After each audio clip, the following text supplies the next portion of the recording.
কচু ফুল চিঙা হ'ল এতিয়া আকৌ আহিছোঁ ঢেকীয়া তুলিবলৈ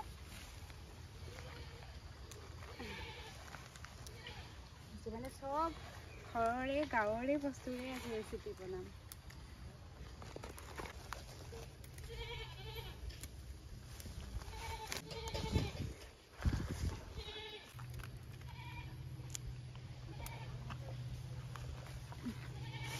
ঘৰত আহি পালো এতিয়া কচু ফুল কেইটা মই কাটিবলৈ লৈছো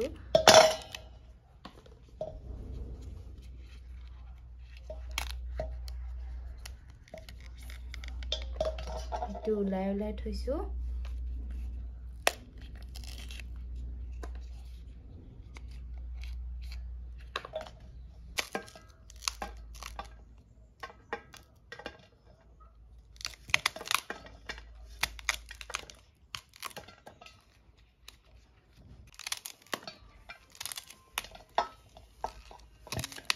আৰু এতিয়া কচু ফুল বুটলি আহি ঘৰ আহি পালো আৰু ধুনীয়াকৈ মেখেলা চাদৰ জোৰো পিন্ধি ললো আৰু আজি বনাম মই কচু ফুলৰ লগত মাংসৰ ধুনীয়া এটা সোৱাদ লগা ৰেচিপি গতিকে ধুনীয়াকৈ ভিডিঅ'টো একদম শেষলৈকে চাই থাকিব আৰু আজিৰ ৰেচিপিটোত আমাক লাগিব নহৰু জিৰা আদা তেজপাত শুকান জলকীয়া কেঁচা জলকীয়া পিঁয়াজ তাৰপিছত এয়া লাগিব কচু ফুলৰে যিহেতু আজি আমাৰ চব্জিখন মাংস লাগিব আৰু এয়া মাংস ইমানমান লৈছো আৰু তেল লাগিব আৰু নিমখ হালধি জিৰা আৰু পাঁচফোৰণ আৰু একেটাৰে হৈ যাব আমাৰ যে ৰেচিপি ইফালে মই তেল বহাই দিছোৱেই আৰু বিলাহীৰ পেষ্ট লাগিব বিলাহীৰ পেষ্ট ইয়াতে কৰি লৈছো এতিয়া প্ৰথমতে মই পিঁয়াজ বহাই দিম লগতে জলকীয়া শুকান জলকীয়াখিনি বহাই দিছো আৰু তেজপাত বহাই দিছো আৰু পাঁচফোৰণ কেইটামান বহাই দিম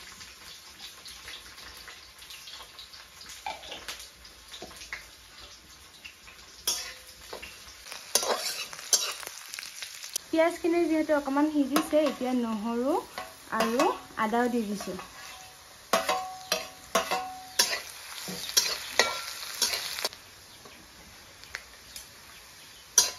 অকণমান ভাজি লওক এতিয়া ভাজি মেলি আকৌ এয়া এইখিনি যে আছিলে বিলাহীৰ পেষ্টখিনি এতিয়া ওপৰতে দি দিছোঁ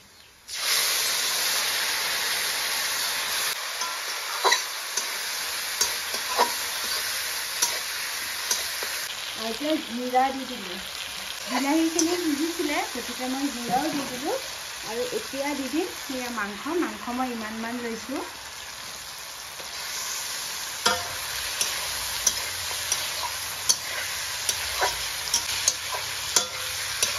কচু ফুলৰ লগত মাংস মই ব্ৰইলাৰ মাংস ইউজ কৰিছোঁ গাহৰি মাংস হ'লে বেছি ভাল লাগে কিন্তু মই গাহৰি মাংস দিয়া নাই কাৰণ মই নাখাওঁ আৰু সেইকাৰণে মই যিহেতু টেষ্ট কৰিব নোৱাৰিম সেইকাৰণে মানে মই ব্ৰইলাৰ মাংস দিছোঁ আকৌ কচু ফুলখিনিও দি দিম ধুনীয়াকৈ কাটি লৈছিলোঁ নহয় সৰু সৰুকৈ মাংসখিনি এয়া দেখিছেনে সিজিছে ধুনীয়া কালাৰো আহিছে আৰু সেইকাৰণে এতিয়া মই দি দিম কচু ফুলখিনি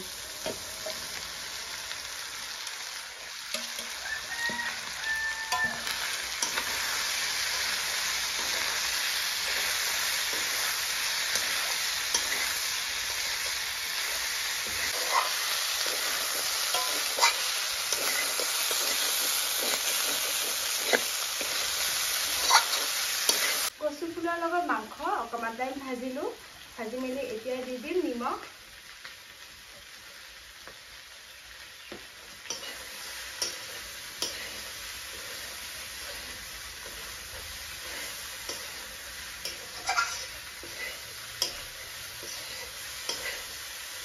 চাব পাৰে ধুনীয়াকৈ সিজি গ'ল গোটেই ফুলৰ লগতে মাংস গতিকে এতিয়া মই এইফালে গৰম পানী বহাই দিছিলোঁ এতিয়া গৰম পানী এতিয়া ইয়াতে দি দিম ঠাণ্ডা পানী দিয়া নাই কাৰণ খুজাব পাৰে ন ঠাণ্ডা পানী দিলে সেইকাৰণে গৰম পানী দিম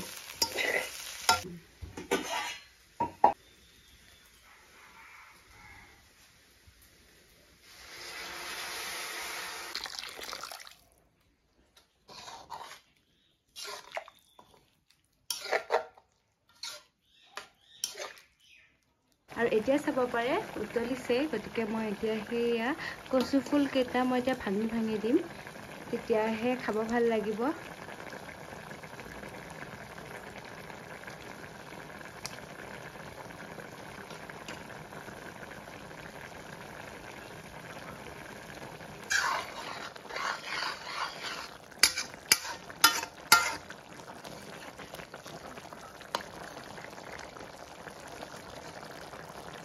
এয়া চাব পাৰে ধুনীয়াকৈ মই কচু ফুলকেইটা গলাই দিলোঁ আৰু সেয়া ধুনীয়া এতিয়া থুপথুপীয়া হৈছে, গতিকে খাব পৰা হৈছে। এতিয়া মই ফটাফট অকণমান ঢেকীয়া আনিছিলোঁ নহয়, ঢেকীয়াকেইডালো এতিয়া মই ভাজি ল'ম।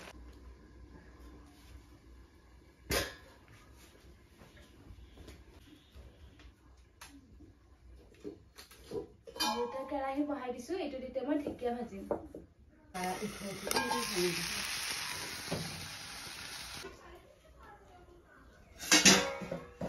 আপোনাৰ ঢেকীয়া ভজা হ'ল আৰু এতিয়া ভাত মই সাজি আছোঁ।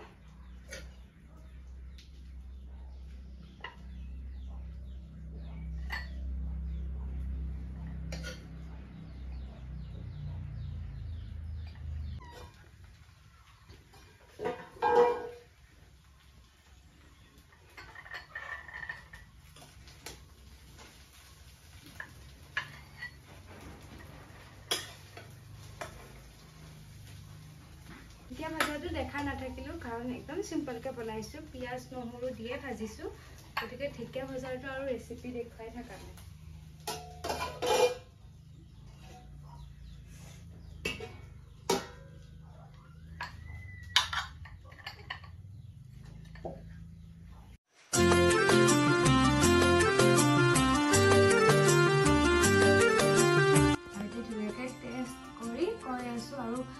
মই মানে নিজে বনাই নিজে খাওঁ তেনেকুৱা হৈ আছে বাৰু, কিছুমানে কমেণ্টটো কৰে হয়ও।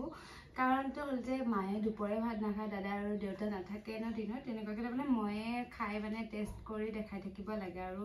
ষ্টেণ্ড নাই মানে যিটো নেকি আমি মই দুজনীয়ে খাই দেখুৱাব পাৰোঁ। সেইকাৰণে মানে মায়ে কেমেৰা ধৰে আৰু মায়ে দুপৰীয়া ভাতো নাখায়। আৰু এতিয়া খাই পিনে এতিয়া দেখুৱাই আছোঁ দেই, মানে কৈ আছোঁ টেষ্টটো কেনেকুৱা হৈছে, আপোনালোকেও তেতিয়াহ'লে ঘৰত বনাই খাব পাৰিব।